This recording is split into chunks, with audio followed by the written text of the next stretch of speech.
In 2008, I was reading one of the most famous and most important passages in the entire Bible. I was reading Matthew 25, where Jesus is speaking to literally every man, woman, and child in the world. In this scripture, Jesus says, "When I was hungry, you fed me. When I was thirsty, you gave me something to drink. When I was naked, you clothed me. When I was sick, you cared for me. And when I was in prison, you visited me."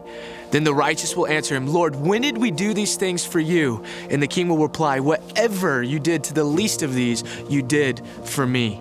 You see, so often we as the church are great at feeding the hungry or clothing the naked or even caring for the sick, but we overlook an entire people group that Jesus felt were so important that he says that we could not possibly follow him if we forgot this people group.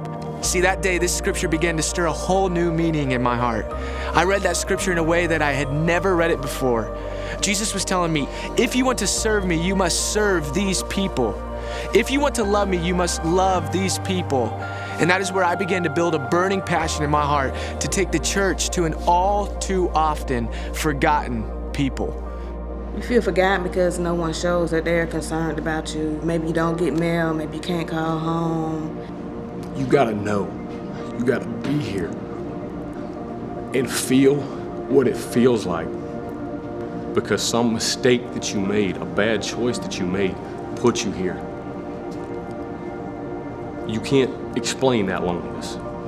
See, when I thought of an inmate, I thought of walking down a long, dark hallway full of cells where people are yelling and spitting at you. What we found was something so different. We found that these people were just people.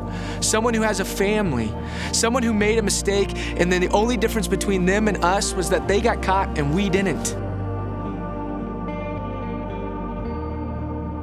What has existed in prison ministry thus far is once or twice a year, a few dedicated people are willing to go in and share the word with a few men or women and then leave and go home. See, for me, that wasn't enough. We were portraying the hope of Jesus Christ as a mirage.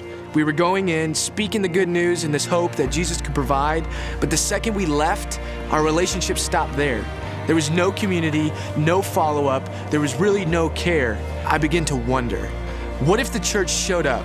I mean, really showed up in our prisons?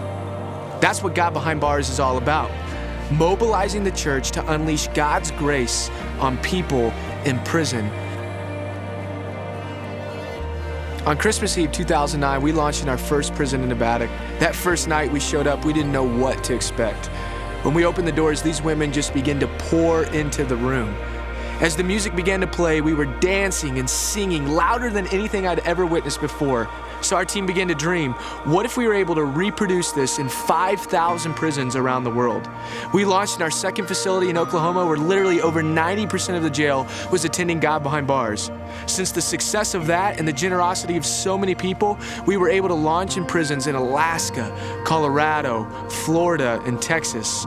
Wardens have begun to tell us that the culture in their prison is changing every single day, that the men and women in their prison are improving their outlook on self-worth. We're watching inmates and families be restored for the very first time. In fact, the most common thing that our team hears is that for 1 hour, they didn't feel like they were in prison. When you first come in, the way they greet you, the way they have a smile on their faces, they make you feel like they're just like us. They let you know, hey, we are here for you. We are brothers no matter what.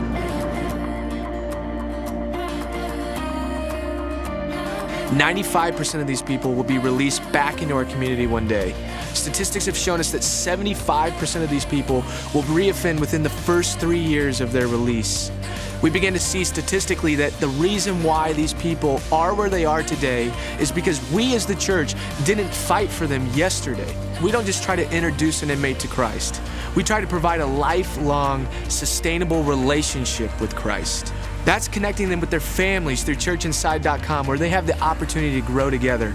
That's providing them with the necessary skills and credentials it takes to live a successful life on the outside of those prison walls. And then walking with them upon their release by meeting them at the gate so that they don't feel like they're beginning their new journey alone. And ultimately plugging them and their families back into a healthy church home so that they have a community of people to love and surround them. God Behind Bars has been huge for us at Church by the Glades. We're seeing God bring His hope to a hopeless place. We're seeing God bring His unlimited love to a limited environment. Just to see the lives changed has been amazing. But I'll tell you, the greatest benefit of this partnership is not what we give, it's what we get. It's the way it changed the DNA of our church to be more focused on people, more compassionate. Right now, there's close to 2.4 million people in the U.S. who are locked up, feeling alone, without hope, and begging for a second chance. God has given us the opportunity to be that second chance. At God Behind Bars, we believe freedom belongs to everyone. And through Christ, we can provide that freedom. The inmates and their families are ready. God is ready. The question is, are we ready? Together, we can set them free.